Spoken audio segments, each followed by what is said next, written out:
pour cette introduction. Bien sûr, je vais me baser sur les livres d'Esdras et également de Néhémie. Et je voudrais vous inviter à ouvrir la Bible avec moi dans le livre de Néhémie, le chapitre 2. Nous lirons les versets 17 et 18. Néhémie, chapitre 2, versets 17 et 18. Levons-nous et bâtissons.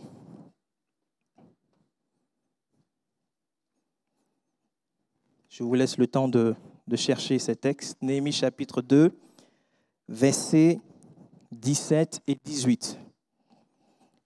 Je leur dis alors, vous voyez le malheureux état où nous sommes. Jérusalem est détruite et ses portes sont consumées par le feu. Venez, rebâtissons la muraille de Jérusalem et nous ne serons plus dans l'opprobre. Et je leur racontai comment la bonne main de mon Dieu a été sur moi et quelles paroles le roi m'avait adressées. Et dire, levons-nous et bâtissons. Et ils se fortifièrent dans cette bonne résolution. Donc c'est un texte dans lequel Néhémie s'adresse aux dirigeants de Jérusalem. Lorsqu'il s'est rendu dans cette ville, il a convoqué ces derniers pour leur présenter sa vision de la reconstruction de la ville de Jérusalem qui était en ruine. Et dans ce livre de Néhémie, l'accent est mis justement sur la reconstruction de la muraille de Jérusalem. Plusieurs décennies avant ce travail de reconstruction de la muraille de Jérusalem, il y a eu aussi en fait la reconstruction du temple de l'Éternel qui avait aussi été détruit et qui a été rebâti, et la destruction, en tout cas la reconstruction de ce temple-là est présentée dans le livre d'Esdras. Et nous allons y revenir un peu plus loin. En tout cas, dans l'histoire du peuple juif, Esdras et Néhémie sont deux personnages importants de cette période qu'on appelle période post-exilique. Il y a eu aussi d'autres personnages importants, d'autres personnages clés comme Zorobabel, Josué et aussi des prophètes que Dieu a suscités pendant ce temps comme Agé, Zacharie et Malachi. Et dans nos Bibles, les livres d'Esdras et de Néhémie sont deux livres séparés. Mais ces deux livres ne formaient qu'un seul volume dans les traditions anciennes. Et comme nous l'avons déjà dit, le contexte général de ces livres d'Esdras et de Néhémie est celui du retour des Juifs de l'exil babylonien. Et ce retour était assez particulier. Vous savez, le plus souvent, lorsqu'un réfugié, lorsqu'un exilé politique rentre dans son pays, après plusieurs années, plusieurs décennies passées en exil, et il retourne dans un pays au sein duquel les institutions continuent de fonctionner en principe normalement. Dans un pays qui a des infrastructures, des routes, des ponts, des chaussées, des bâtiments, des universités, des crèches, etc. Un pays qui a une existence politique, un pays qui a une activité économique, une vie sociale. Les choses bougent dans ce pays en général. Cependant, le retour des Juifs, dont il est question dans ces livres d'Esdras et Néhémie, est un retour dans un pays qui était complètement dévasté, dans un pays qui était complètement en ruine. Après 70 années de captivité et d'exil, les Juifs sont retournés à la terre promise. Mais les institutions que quelques-uns parmi eux ont connues et auxquelles ils s'étaient accoutumés sont désormais détruites. Il n'y a plus de palais royal, il n'y a plus de temple, il n'y a plus de ville, il n'y a plus de murailles autour de la ville de Jérusalem. D'ailleurs, la plupart des Juifs qui sont rentrés de cet exil babylonien sont nés à Babylone. Et plusieurs parmi eux n'ont pas connu la terre promise comme elle était avant l'exil. Ils ne l'ont pas connue. Ils sont comme des étrangers dans leur pays qui est maintenant en ruine. Cela dit, les travaux de reconstruction entrepris à l'époque d'Esdras Néhémie n'étaient pas uniquement des travaux d'ordre matériel ou une reconstruction d'ordre matériel. Reconstruction du temple, reconstruction de la muraille, reconstruction de la ville. Il s'agissait également et surtout, j'ai envie de dire, de la reconstruction d'un peuple, de la reconstruction de toute une communauté. C'était une période de transformation où il était vraiment fondamental, indispensable de construire au-delà des murailles, au-delà du temple, de construire, de rebâtir, de reconstruire de nouvelles relations sociales. Et tous ces travaux ou ces projets de reconstruction n'était pas l'affaire de Néhémie et d'Esdras seuls. C'était l'affaire de tous ces Juifs retournés de l'exil. C'était l'affaire de chacun d'entre eux. Bien-aimés frères et sœurs, se lever pour rebâtir, se lever pour reconstruire, nécessite parfois la prise de conscience du malheureux état dans lequel nous-mêmes ou certaines personnes peuvent parfois se trouver. Lorsque Néhémie s'est présenté, s'est adressé aux dirigeants de Jérusalem et plus généralement aux Juifs rentrés de l'exil. Et c'est ce que nous avons lu, il leur a dit ceci: vous voyez le malheureux état où nous sommes. Vous voyez ce malheureux état. Jérusalem est détruite et ses portes sont consumées par le feu. Il y avait nécessité de reconstruire parce que la ville était dévastée, parce que la ville était en ruine. Et peut-être que ce matin, il y a quelque chose en toi, quelque chose dans ta vie, et qui est aussi dans un état de ruine, et qui a besoin d'être rebâti, qui a besoin d'être reconstruit. Il s'agit peut-être de ma communion, de ta communion avec Dieu qui est en ruine, et qui ce matin a peut-être besoin d'être renouvelé, a besoin d'être rebâti, a besoin d'être restauré. C'est peut-être ma piété personnelle qui est en ruine. Peut-être que je ne prie plus comme avant, je ne médite plus la parole de Dieu et comme avant. Et mon assiduité aux réunions de l'Église est également en ruine.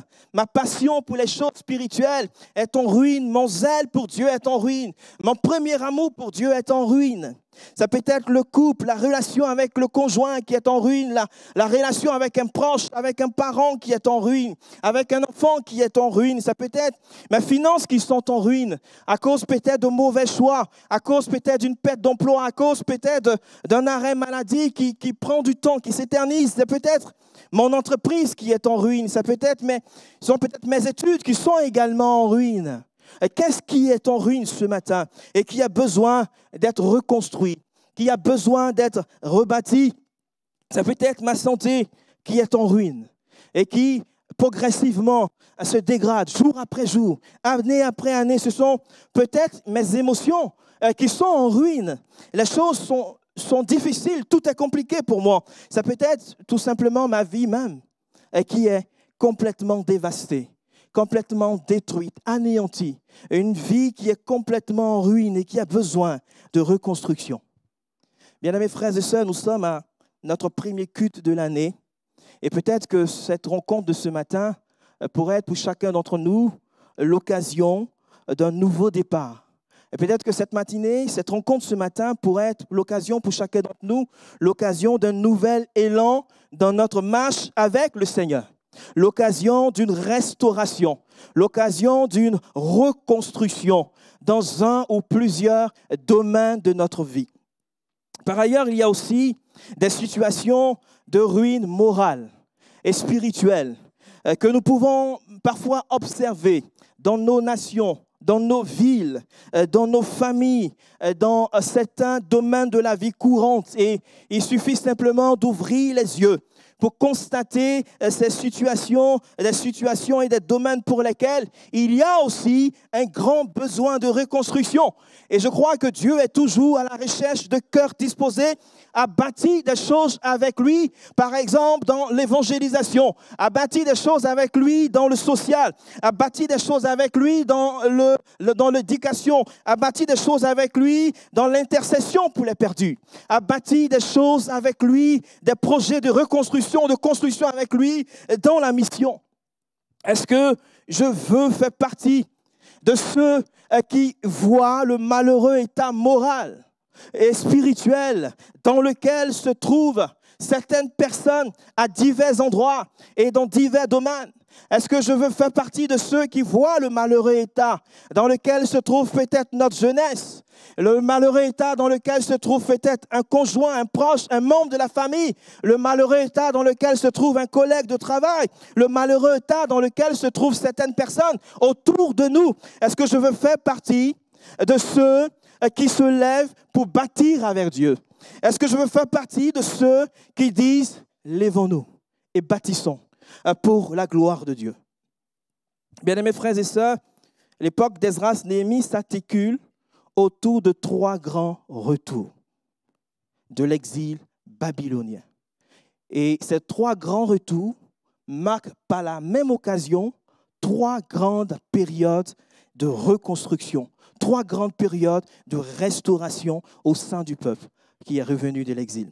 Et à chacun de ces retours est rattaché un projet de reconstruction, a été rattaché un projet de restauration bien spécifique.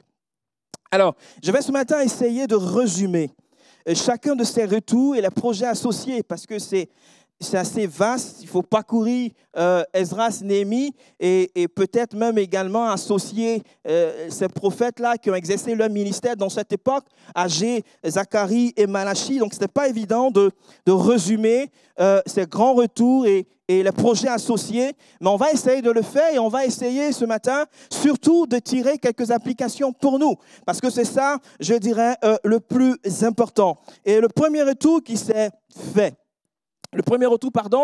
s'est fait sous la conduite, entre autres, de Zorobabel, qui était un descendant du roi David et du grand prêtre Josué. Et le projet de reconstruction associé à ce retour était la reconstruction du temple de l'Éternel. Et vous pouvez avoir plus de détails sur ce retour et sur le projet associé à ce retour dans le livre d'Esdras du chapitre 1 jusqu'au chapitre 6. Et ce premier retour a été autorisé par un décret du roi Cyrus. Et ce sont près de 50 000 Juifs qui sont retournés à Jérusalem afin de rebâtir la maison de l'Éternel. C'est tout le peuple assemblé comme un seul homme qui s'est levé pour s'investir dans cette tâche, dans ce travail de reconstruction. À leur arrivée, ils ont commencé par reconstruire l'autel des holocaustes. C'était la priorité pour eux, rebâtir l'autel des holocaustes. Je ne sais pas à leur place ce que vous aurez fait, vous. Vous arrivez dans un pays qui est complètement dévasté, dans une ville qui est complètement en ruine. Quelle serait votre priorité, en fait, en termes de reconstruction? Je pense qu'ils auraient pu commencer par reconstruire leur propre maison, voire même le temple. Commencer par reconstruire la ville. Commencer par reconstruire les murailles de la ville. Mais ils vont d'abord commencer par reconstruire, par rebâtir l'autel des holocaustes. L'autel des holocaustes. Pendant 70 ans, ils ont été privés de culte. Et je dirais pour eux, rétablir l'autel des holocaustes en priorité, c'était rétablir le culte. Parce que le culte était lié à l'autel. Et l'holocauste, c'était un sacrifice où la victime était entièrement consumée. Aucun culte ne pouvait avoir lieu sans holocauste. C'est sur la base du sacrifice que le peuple pouvait s'approcher de Dieu pour lui offrir leur adoration, pour lui offrir, j'ai envie de dire, leur louange, pour lui rendre un culte qui lui est agréable. Et peut-être que j'ai besoin, moi aussi, dans cette nouvelle année, de reconstruire l'autel du culte. J'ai peut-être, moi aussi, dans cette nouvelle année, de reconstruire l'autel de l'adoration à Dieu. J'ai peut-être, moi aussi, besoin de reconstruire l'autel de la consécration à Dieu, où j'accepte d'offrir ma vie à Dieu comme un culte agréable, d'offrir ma vie à Dieu comme un sacrifice vivant, un sacrifice qui est saint, un sacrifice qui lui est agréable et qui sera un culte raisonnable. L'autel également d'une vie en règle avec la parole de Dieu, l'autel de l'intimité avec Dieu, l'autel de la rencontre personnelle avec Dieu. Dans Esdras 3, il indiquait qu'ils ont fait des holocaustes selon ce qui est écrit dans la loi de Moïse. J'ai peut-être besoin de rebâtir l'autel de l'obéissance à la parole de Dieu. L'autel est aussi une figure de la croix du calvaire, où le corps de Jésus-Christ a été offert en sacrifice, où le corps de Jésus a été brisé, où son corps a été meurtri, où son sang a été versé pour le pardon de nos péchés. Et ces Juifs rentrés de l'exil babylonien sont rentrés, comme nous l'avons dit, de l'exil babylonien. Babylone, c'est le symbole de la civilisation humaine qui est en opposition à Dieu. Babylone, c'est le symbole de la civilisation humaine qui exclut Dieu, qui dit « Moi, je ne veux pas de Dieu. Moi, je n'ai pas besoin de Dieu. Je ne veux pas de lui dans mon cœur. Je ne veux pas de lui dans ma vie. Je ne veux pas de lui dans mes affaires. Je ne veux pas de lui dans tel ou tel, dans tous les domaines de ma vie. Je ne veux pas de Dieu. » Babylone, c'est la civilisation humaine qui va utiliser ses capacités, utiliser ses dons, ses talents, utiliser tout son habileté pour s'opposer au projet de Dieu, pour s'opposer au dessein de Dieu. Bien-aimés frères et sœurs, rebâtir l'autel, c'est accepter d'une certaine manière de quitter Babylone, c'est-à-dire cesser d'exclure Dieu de sa vie, cesser de s'opposer à Dieu, cesser de rejeter Dieu, arrêter de tourner le dos à Dieu pour se diriger vers l'autel où Jésus, le Fils du Dieu vivant et vrai, s'est offert lui-même en sacrifice sur le bois de la croix pour le pardon de nos péchés. C'est accepter de se laisser à nouveau toucher par la valeur du sacrifice de Jésus, par la valeur de ce corps qui a été brisé, par la valeur du sang qui a été répandu à la croix pour le pardon de nos péchés. Sans retour à la croix, sans cette centralité de l'œuvre de la croix dans la vie d'un homme, dans la vie d'une femme, dans la vie d'une personne, il n'est pas possible de rendre un culte agréable au Dieu vivant et vrai. On peut remarquer que ces Juifs rentrés de l'exil ont aussi rebâti l'autel des holocaustes à l'emplacement initial, à l'endroit où c'était avant, à l'emplacement initial. La ville de Jérusalem était en ruine. Le temple avait été détruit. Ils auraient pu choisir un emplacement quelconque. Tout est détruit, tout est dévasté. Ou retrouver en fait l'endroit, l'emplacement, comment faire? On peut choisir un endroit quelconque pour rebâtir l'autel des holocaustes. Mais ils ont rebâti l'autel des holocaustes sur son ancien emplacement et non ailleurs. Mon frère, ma soeur, tout travail de construction, tout travail de reconstruction dans la vie chrétienne, dans le service, dans notre vie personnelle, doit se faire sur un unique emplacement, doit se faire sur un seul et même fondement. Et ce fondement, c'est la personne de Jésus-Christ. Ce fondement, c'est l'œuvre rédemptrice accomplie à la croix du Calvaire pour nous. Paul a dit ceci aux chrétiens de Corinthe. Pour mon frère, dans 1 Corinthiens 2, 1, 2, pour mon frère, lorsque je suis allé chez vous, ce n'est pas avec une supériorité de langage ou de sagesse que je suis allé vous annoncer le témoignage de Dieu, car je n'ai pas eu la pensée de savoir parmi vous autre chose que Jésus-Christ et Jésus-Christ crucifié. Je n'ai pas eu la pensée de savoir autre chose que Jésus-Christ et Jésus-Christ crucifié. Que le nom du Seigneur soit béni. Il est dit aussi dans 1 Corinthiens 3, versets 10 à 11. Selon la grâce de Dieu qui m'a été donnée, j'ai posé le fondement comme un sage architecte et un autre bâtit dessus. Mais que chacun prenne garde à la manière dont il bâtit dessus, car personne ne peut poser un autre fondement que celui qui a été posé, à savoir Jésus-Christ. Mon frère, ma soeur, mon cher ami, quel est, ou du moins, qui est le fondement de ta vie? Qui est le fondement de ton existence? Qui est le fondement de ta famille? Le fondement de ton service? Le fondement de ton succès? Le fondement de ton mariage? Qui est le fondement? Et si ce n'est pas Jésus le fondement, alors ce matin, même si ta vie, même si ma vie est comme un tas de ruines, j'ai besoin de retrouver le bon fondement. J'ai besoin de retrouver le bon emplacement. J'ai besoin de revenir au bon fondement.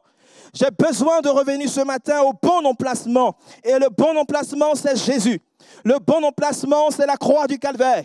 Et en dehors de cet emplacement, de ce fondement, il n'y a pas d'autre. Il peut exister d'autres fondements, mais le bon fondement, le seul véritable fondement que nous avons, c'est le Seigneur Jésus-Christ. Et c'est son œuvre qu'il accomplit pour le pardon de nos péchés. Dans ma vie, dans ma famille, dans mon couple, dans mon ministère, je ne veux pas avoir la pensée de savoir autre chose que Jésus-Christ et Jésus-Christ crucifié. Même si les hommes peuvent nous proposer des fondements ça et là, mais je ne veux pas avoir la pensée de savoir autre chose que Jésus-Christ et Jésus-Christ crucifié. C'est après avoir bâti l'autel des holocaustes que les Juifs rentrés de l'exil ont posé les fondements du temple.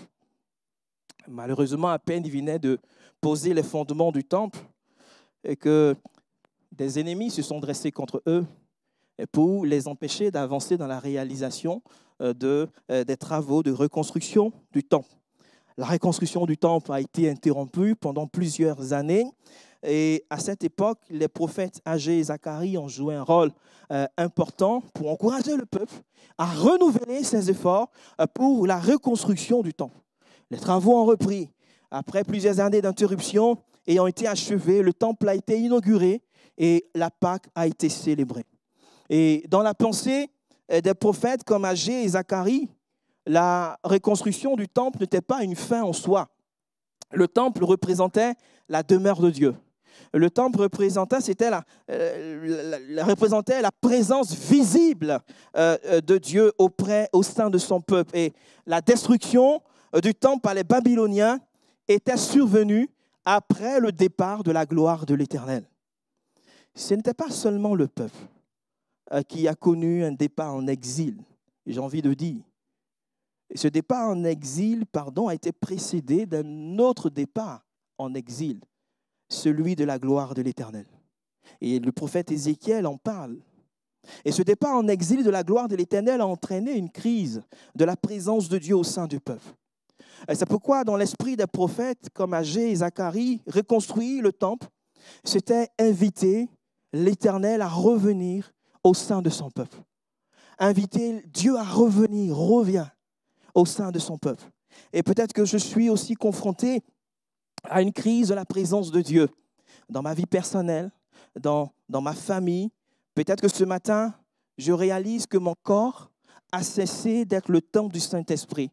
Mon corps n'est plus vraiment cette habitation de Dieu en esprit. Et peut-être que ce matin, j'ai besoin de retrouver le chemin de la présence de Dieu. Le temple de Dieu que j'étais a besoin d'être reconstruit. Il a peut-être besoin ce matin d'être restauré. Il a peut-être besoin ce matin d'être renouvelé. J'ai besoin de dire, Seigneur, oui, ce matin, je veux que mon corps redevienne le temple du Saint-Esprit. J'ai peut-être besoin de ce matin de dire, oui, Seigneur, je veux que cette crise de ta présence dans ma vie personnelle, dans ma famille, soit réglée. Cette crise de ta présence dans mon couple soit réglée, Seigneur, ce matin. Seigneur, ce matin, je veux reconstruire le temple de ta présence, Seigneur. Je te demande pardon pour mes fautes, pour mes péchés, pour mes manquements. Je les abandonne. J'accepte ce matin, Seigneur, de quitter Babylone.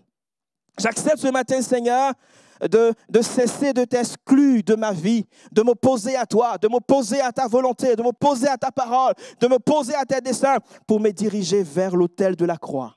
Afin ce matin de retrouver le chemin de ta présence, afin ce matin que mon corps redevienne l'habitation de Dieu en esprit. Environ 58 ou 59 ans après l'achèvement de la reconstruction du temple, un deuxième groupe d'exilés est retourné en Juda, sous la conduite cette fois-ci d'Esdras. Et là, nous sommes maintenant à Esdras du chapitre 7 jusqu'au chapitre 10, que je vous encourage à relire, si vous avez déjà lu, ou à lire, en fait, si c'est là. Vous n'avez pas encore lu, un livre intéressant. Et ce sont près de 1800 personnes qui ont composé cette deuxième vague d'exilés. Et le projet de personnes qui sont rentrées de l'exil, le projet de reconstruction associé à ce retour était, comme je le disais en introduction, la reconstruction de la communauté. la reconstruction du peuple. Ce retour a eu lieu sous le règne du roi Artaxerxès. Et Esdras était prêtre et scribe. Plusieurs actions ont été entreprises sous son impulsion. Donc, encore une fois, je vous invite à lire Esdras, chapitre 7 jusqu'au chapitre 10. Toutefois, l'événement le plus marquant de son ministère est celui que nous retrouvons en Néhémie, chapitre 8, où il est question d'une cérémonie publique de lecture de la loi. Et à l'occasion de cette cérémonie, il a encore précisé que le peuple s'est assemblé comme un seul homme. À chaque fois, il s'assemblait comme un seul homme autour de la loi de l'Éternel. L'assemblée était composée d'hommes, elle était composée de femmes, elle était composée de tous ceux et de toutes celles qui avaient la capacité d'entendre la lecture de la loi. Et en sa qualité de scribe et aussi de prêtre, Esdras a conduit cette cérémonie. Cette cérémonie n'était donc pas un simple moment de lecture de la loi, mais c'était aussi une cérémonie religieuse, un moment solennel, un moment important. Et pendant la cérémonie, la lecture du texte était accompagnée d'une explication. L'accent a été mis sur la compréhension de la loi pour amener chacun à pouvoir la serrer dans leur cœur, à pouvoir la mettre en application, à pouvoir la mettre en pratique. Et après la lecture publique de la loi, suivie de son explication, le peuple était dans la désolation et dans les larmes. Ils ont pleuré lorsqu'ils ont entendu les paroles de la loi. Ils ont été saisis d'une grande tristesse parce qu'ils ont été probablement convaincus de péché. Mais Esdras, Néhémie et les Lévites les ont encouragés à ne pas pleurer parce que ce jour était un jour de joie. C'était un jour de célébration, il y avait à manger, il y avait à boire. Le peuple s'est donc livré à de grandes réjouissances ce jour-là, car ils avaient compris les paroles qu'on leur avait expliquées. C'est ce qui est précisé dans le texte de Néhémie 8, le verset 12. Ils ne se sont pas arrêtés à ce seul jour. Le lendemain, le jour suivant, il a dit que les chefs de famille de tout le peuple, les sacrificateurs, les Lévites, se sont assemblés auprès d'Esdras, le scribe, pour entendre à nouveau l'explication des paroles de la loi. Bien-aimés, frères et sœurs, après le retour de l'exil, cette communauté avait besoin d'être reconstruite. Et cette reconstruction a été faite par la parole de Dieu, plus précisément par la lecture et l'explication de la parole de Dieu. Aujourd'hui encore, en tant que communauté ecclésiale, en tant qu'assemblée locale, mais aussi dans notre vie personnelle, nous ne pouvons pas tenir longtemps dans la marche par la foi sans prendre appui sur la parole de Dieu, sans prendre appui sur l'Écriture. Bien-aimés frères et sœurs, se lever pour rebâtir, c'est aussi retourner à l'Écriture. C'est aussi retourner à la parole de Dieu. C'est retourner à une saine compréhension de l'Écriture, une saine compréhension de la parole de Dieu. Parfois, lorsqu'on lit la parole de Dieu et qu'on la comprend, il faut accepter qu'elle produise en nous un sentiment de tristesse quand elle va mettre à nu l'état de notre cœur. Il faut accepter qu'elle nous dérange, qu'elle nous bouscule pour nous conduire à la repentance. Tu vois, tu as lu, tu as compris, mais voici, il y a ça qui ne va pas. Il y a ça que tu dois mettre en règle. Oui, Seigneur, pardon. Seigneur, aide-moi à mettre ces choses en règle, à mettre ma vie en règle. D'autres fois, il faut accepter qu'elle soit pour nous aussi un sujet de joie, un sujet de reconnaissance à l'Éternel, un sujet de réjouissance, parce qu'elle nous révèle quel est notre héritage en Jésus-Christ. Elle nous révèle quelle est notre identité en Jésus-Christ. Elle nous révèle quelles sont les promesses et les bénédictions qui sont les nôtres par la foi en Jésus-Christ. La Bible dit ceci dans Hébreux 4, le verset 12. « Car la parole de Dieu est vivante et efficace, plus tranchante qu'une épée quelconque à deux tranchants, pénétrante jusqu'à partager âme et esprit, jointure et moelle, elle juge les sentiments et les pensées du cœur. » Dans Luc 24, le verset 32, où il est question des deux disciples d'Emmaüs qui ont eu une rencontre avec le Christ ressuscité. Et après la rencontre, ils vont se dire l'un à l'autre, « Notre cœur ne brûlait-il pas au-dedans de nous lorsqu'il nous parlait en chemin et nous expliquait les Écritures? Bien-aimés frères et sœurs, je veux me permettre cette question ce matin, à chacun et à moi également. C'est quand la dernière fois où nous avons compris la parole de Dieu, au point d'être convaincus que des choses étaient à régler dans notre cœur, des choses étaient à régler dans notre vie, ou peut-être au point d'être dans la joie parce qu'on a pu comprendre, puis saisir une promesse de Dieu pour notre vie. On a compris que Dieu ne change pas, qu'il demeure le même éternellement et qu'il est capable de tout réaliser. On a compris que Jésus-Christ est mort et ressuscité et qu'en lui, nous sommes plus que vainqueurs. Comme les disciples de Maüs, c'est quand la dernière fois où mon cœur ou ton cœur a été brûlé, quand tu as écouté la parole de Dieu, quand tu as écouté l'évangile, est-ce que la parole de Dieu a toujours de l'effet sur mon cœur, a toujours de l'effet sur ton cœur dans ma vie, après plusieurs années de conversion, parce que après plusieurs années de conversion, on a tellement entendu écouter de messages de prédication, on a peut-être étudié toute la Bible de la Genèse à l'Apocalypse, on a peut-être fait un institut de théologie ou une faculté de théologie, on a peut-être plusieurs années de service, de ministère, on a en tout cas beaucoup d'expérience dans la parole de Dieu. Je me souviens qu'une fois, j'avais prêché, pas ici, mais dans une assemblée où j'avais parlé je sais pas quoi, mais en tout cas, j'avais prêché ce jour-là. Et à la fin, j'ai demandé à un frère de prier pour toute l'assemblée en fonction du message qui a été apporté. Et ça m'a tellement marqué parce que je m'en souviens à longtemps. Et ce frère, dans sa prière, il disait, entre autres, je ne me souviens pas de tous les détails, Seigneur, même si on a déjà entendu ce genre de message, en tout cas, il a sorti une phrase de ce genre dans sa prière. Je me suis posé la question de la pertinence de cette précision, en tout cas dans sa prière. Mais en tout cas, ça m'avait beaucoup interpellé. Et peut-être qu'après beaucoup d'années de conversion, on a entendu pas mal de prédications. Mais est-ce que la parole de Dieu a toujours de l'impact, a toujours de l'effet sur mon cœur après ces années de conversion? Parfois, quand la parole de Dieu est prêchée, certains se disent « Ah, aujourd'hui, c'est de telle personne qu'on parle. Aujourd'hui, c'est de celui-là qu'on parle. » Ou bien lorsqu'on rentre à la maison, entre les conjoints, parfois, « Chérie, tu as entendu, c'est de toi que le pasteur a parlé aujourd'hui. » Hein?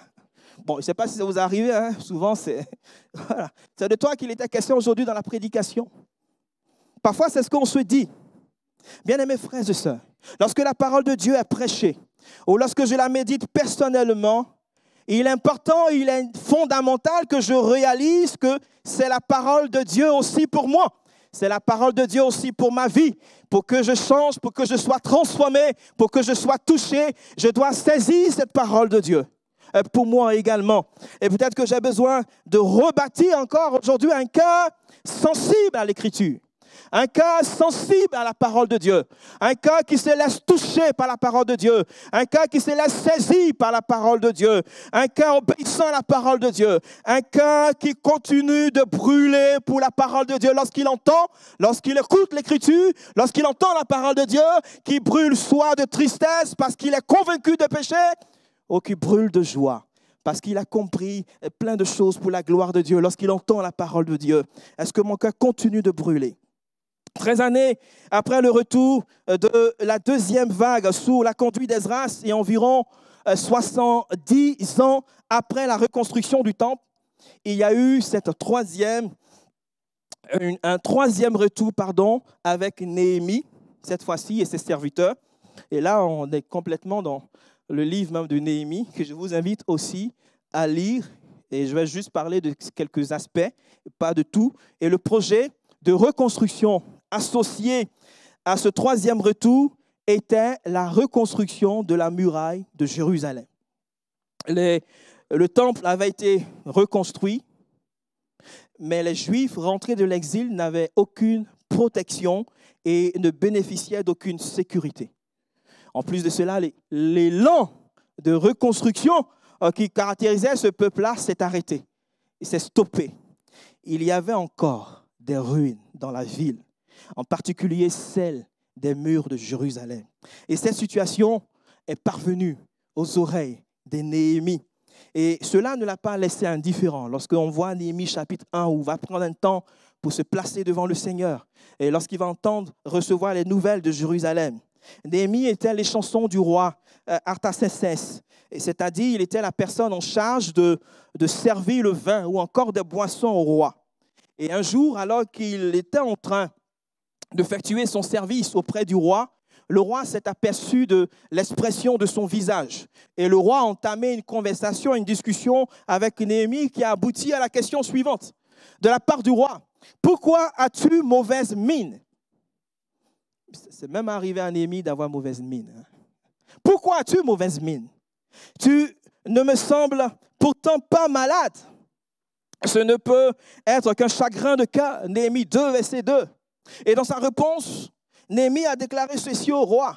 Comment n'aurais-je pas un air triste alors que la ville où sont enterrés mes ancêtres est en ruine et que ses portes ont été détruites par le feu?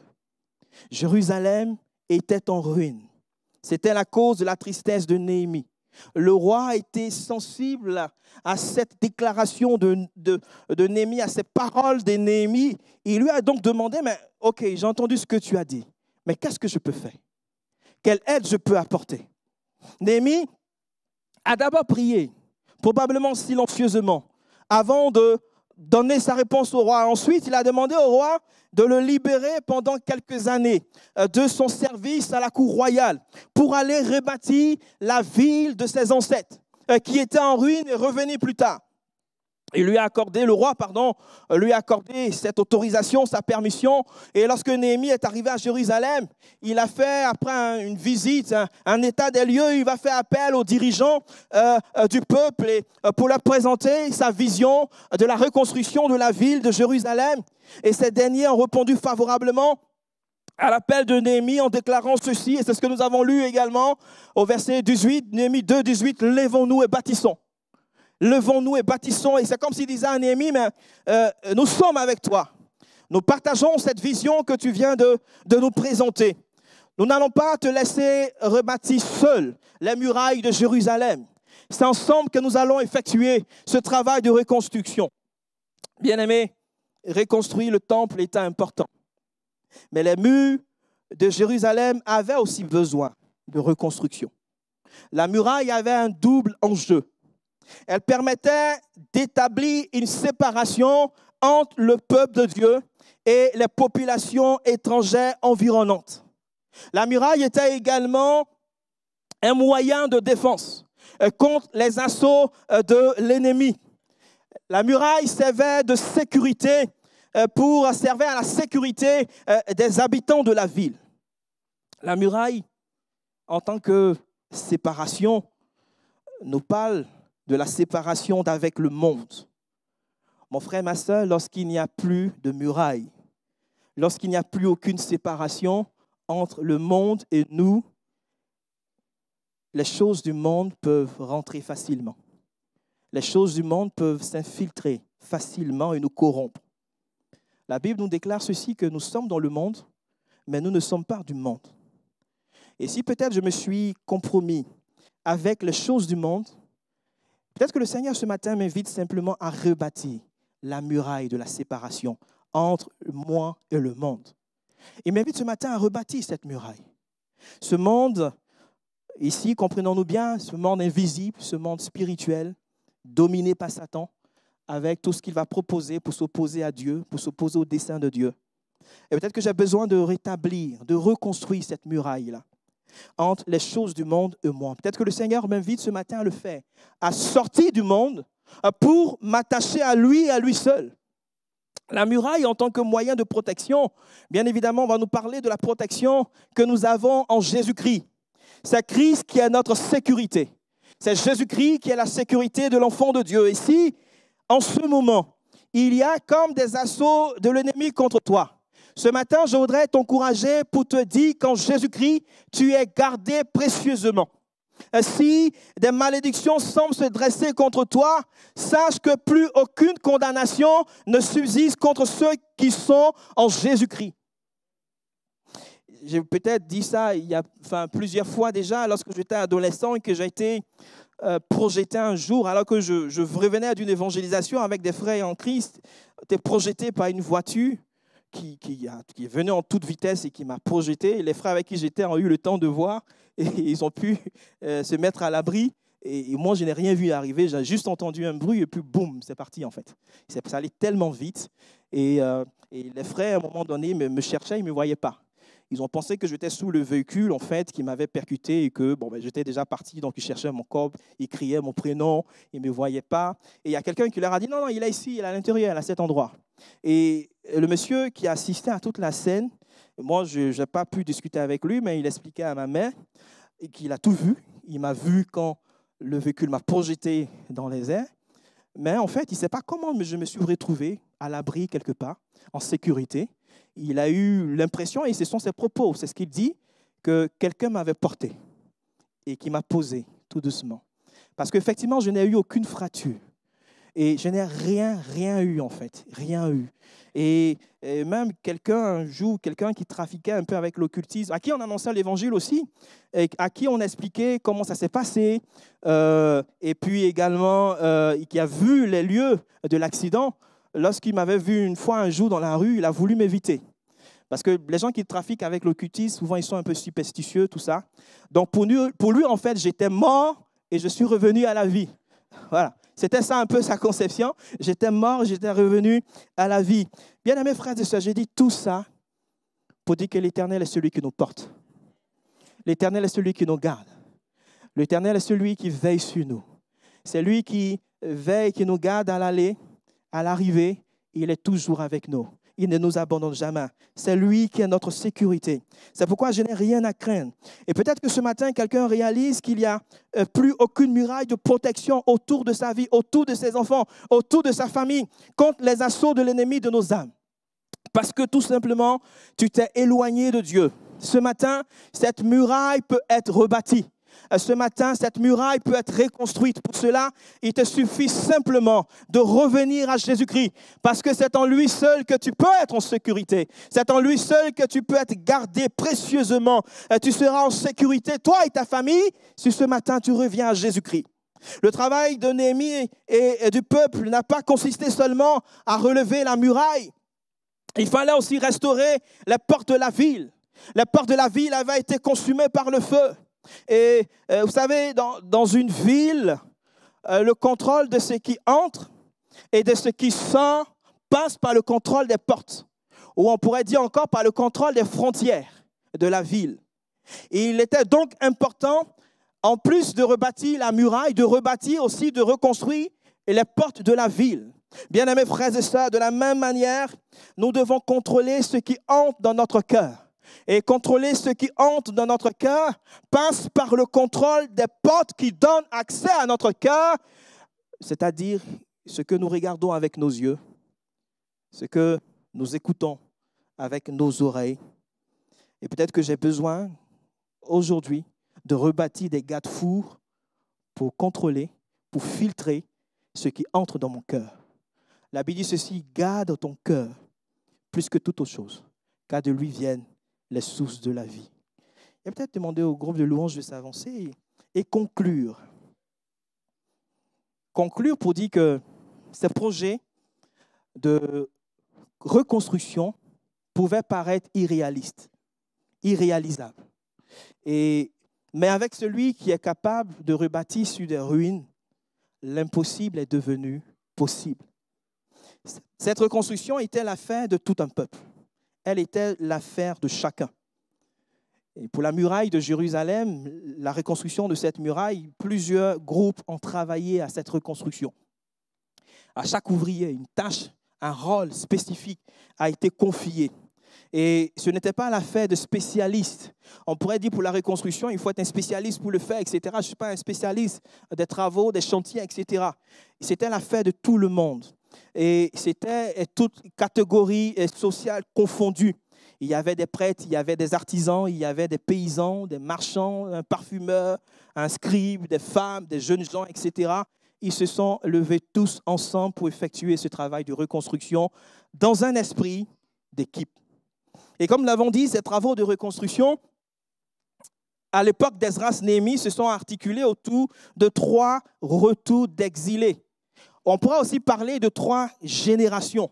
Et dans chaque génération, il y a eu un défi à relever. Il y a eu des oppositions, il y a eu des épreuves, il y a eu des moments où ils étaient découragés. Les travaux étaient d'une grande ampleur parce qu'il y avait beaucoup de ruines, il y avait beaucoup à faire. La première génération est arrivée, elle a rebâti l'autel, comme on l'a dit, sur son ancien emplacement, puis le temple. La génération qui a suivi, les générations qui ont suivi ont aussi relevé le défi qui était le leur en apportant leur contribution à la reconstruction sans déplacer l'autel de son emplacement, sans déplacer l'autel de son fondement. Bien-aimés frères et sœurs, plusieurs générations d'hommes et de femmes ont bâti avant nous sur le fondement qui est Jésus. Et même dans cette assemblée, beaucoup nous ont précédés et beaucoup ont bâti sur ce merveilleux fondement. Ils ont été confrontés à des défis importants à leur époque, mais ils les ont relevés avec l'aide de l'Éternel. Ils les ont relevés avec l'aide de Dieu. De nombreux défis se présentent aussi à nous dans notre génération. Il y a souvent de l'opposition, il y a souvent de l'adversité, il y a des moments où nous sommes découragés, où nous sommes tristes et abattus. Il y a des moments où on a envie de dire, je veux baisser les bras, je veux tout arrêter, parce que j'en ai assez, c'est compliqué, c'est difficile. On veut baisser les bras face à l'ampleur de la tâche, à l'ampleur de la responsabilité. Mais ce matin, comme ces Juifs rentrés de l'exil, est-ce que nous pouvons nous aussi déclarer, levons-nous et bâtissons. Est-ce que tu peux te tourner vers ton frère, vers ta soeur, vers celui qui est auprès de toi et lui dire, levons-nous et bâtissons. Levons-nous et bâtissons. Levons-nous et mettons-nous ensemble au travail dans un esprit d'équipe. Levons-nous et fortifions-nous ensemble dans cette bonne résolution. Je crois de tout mon cœur que la bonne main de l'Éternel continuera d'être sur chacune de nos vies. La bonne main de l'Éternel continuera d'être sur nos familles, sur nos vies, sur notre communauté ecclésiale. Nous avons un Dieu qui est grand, un Dieu qui est capable de rebâtir sur des ruines. Et nous voulons simplement faire confiance à ce Dieu. Est-ce qu'on peut ensemble se tenir debout et prendre un temps pour prier le Seigneur? Prendre un temps pour implorer sa grâce, son secours, son soutien. Ce matin, qu'est-ce qui a besoin d'être rebâti dans ton cœur? Qu'est-ce qui a besoin ce matin d'être rebâti dans ta vie? Qu'est-ce qui a besoin d'être reconstruit en toi en cette nouvelle année? Ça peut être l'autel de la prière, peut-être l'autel du culte, l'autel de la consécration, l'autel de la communion avec Dieu. J'ai peut-être besoin de quitter ce matin Babylone, de cesser d'exclure Dieu de ma vie pour revenir à l'autel où le corps de Jésus-Christ a été brisé, où son corps a été meurtri à la croix. J'ai peut-être besoin que mon corps, comme temple du Saint-Esprit, soit aussi rebâti. J'ai peut-être besoin de rebâtir un cœur qui brûle lorsqu'il entend, lorsqu'il écoute l'Écriture, lorsqu'il écoute la prédication, lorsqu'il écoute la parole de Dieu. J'ai peut-être ce matin besoin de rebâtir le mur de la séparation entre le monde et moi. J'ai peut-être ce matin besoin de rebâtir la muraille de protection pour ma vie personnelle, pour ma famille, en revenant simplement à Jésus-Christ, en revenant à la croix.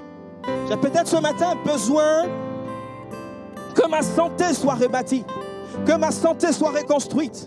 J'ai peut-être besoin ce matin que mes émotions soient reconstruites également, parce qu'il y a eu beaucoup de dégâts.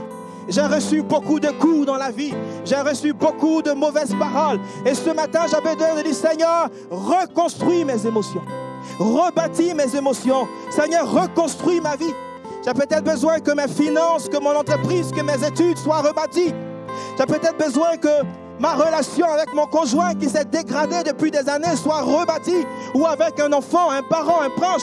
J'ai besoin ce matin qu'il y ait reconstruction au niveau d'une relation. J'ai peut-être besoin que mon service, que mon ministère, que mon engagement pour le Seigneur soit rebâti. J'ai peut-être besoin de rebâtir quelque chose avec Dieu dans l'évangélisation, dans la mission, dans l'intercession pour les perdus, dans le social. Dans cette nouvelle année, j'ai peut-être besoin de rebâtir, de bâtir ou de rebâtir sur le bon fondement qui est Jésus-Christ. Je n'ai pas eu la pensée de savoir parmi vous autre chose que Jésus-Christ et Jésus-Christ crucifié. Qu'est-ce qui a besoin d'être bâti dans ta vie aujourd'hui? Nous allons nous attraper les mains deux à deux, s'il vous plaît. Et tu vas prier pour le frère, pour la sœur qui est auprès de toi. Pour dire, Seigneur, accorde-lui ta grâce ce matin, afin que ce qui a besoin d'être rebâti soit rebâti. Tu pries pour celui qui est près de toi. Tu implores la grâce de Dieu pour sa vie. Seigneur, viens reconstruire ce matin par ton esprit, par ta parole ce matin, ce qui a été dégradé.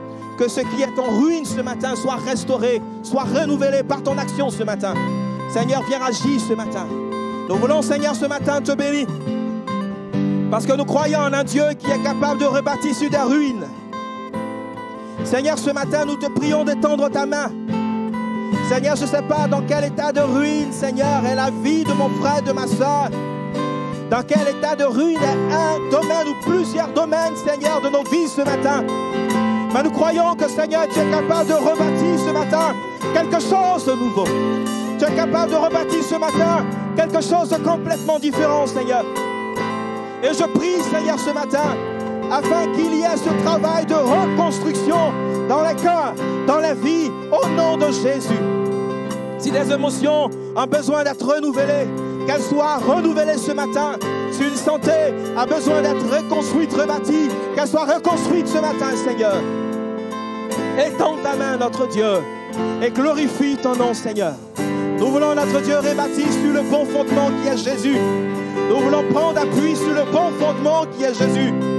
Nous ne voulons pas avoir parmi nous la pensée de savoir autre chose que Jésus-Christ et Jésus-Christ crucifié.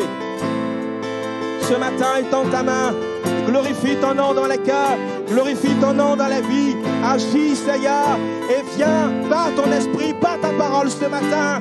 Seigneur, notre Dieu, effectue ce travail de restauration au nom de Jésus. Reçois, mon Dieu, la gloire et l'honneur, toi le Dieu vivant et vrai. Et même si, Seigneur, notre Dieu, l'ampleur des dégâts nous amène, Seigneur, notre Dieu, à douter, notre Père, qu'il est possible qu'il y ait reconstruction. Nous te prions ce matin, mon Dieu, d'étendre ta main, parce que nous croyons que tu es capable, Seigneur, de faire infiniment au-delà de tout ce que nous pouvons penser ou imaginer. Seigneur, je prie ce matin, afin que là où il y avait besoin de rebâtir l'autel de la prière, l'autel de la consécration, qu'il en soit ainsi, Seigneur, au nom de Jésus. Étends ta main, Seigneur. Nous voulons, Seigneur, comme notre Dieu, ces Juifs retournés de l'exil, nous également nous lever et bâtir pour ta gloire, notre Dieu. Bâtir pour l'évangélisation, bâtir pour la mission, bâtir, Seigneur, notre Dieu, notre Père dans le social, bâtir pour la gloire de Dieu. Sois béni, Seigneur, sois glorifié et sois remercié, toi le Dieu vivant et vrai. Reçois, Seigneur, ce matin toute la gloire et l'honneur, notre Père, dans le précieux et dans le glorieux nom de Jésus.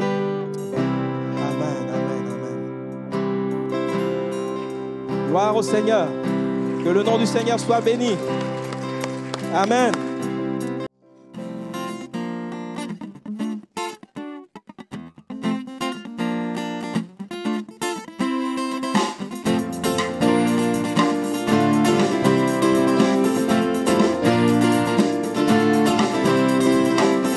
J'abandonne mes tristesses, j'abandonne mes peines. Je les laisse tomber pour la joie du Seigneur. J'abandonne mes souffrances, j'abandonne ma honte. Je les laisse tomber pour la joie du Seigneur. Seigneur, je veux te dire oui. Seigneur, je veux te dire oui. Seigneur, je veux te dire oui. Amen. Seigneur, je veux te dire oui. Seigneur, je veux te dire oui. Seigneur, je veux te dire oui.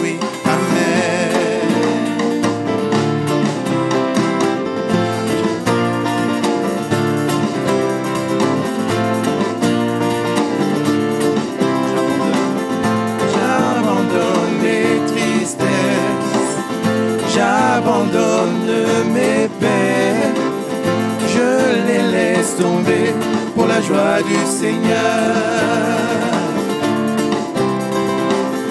J'abandonne mes souffrances, j'abandonne ma honte, je les laisse tomber pour la joie du Seigneur.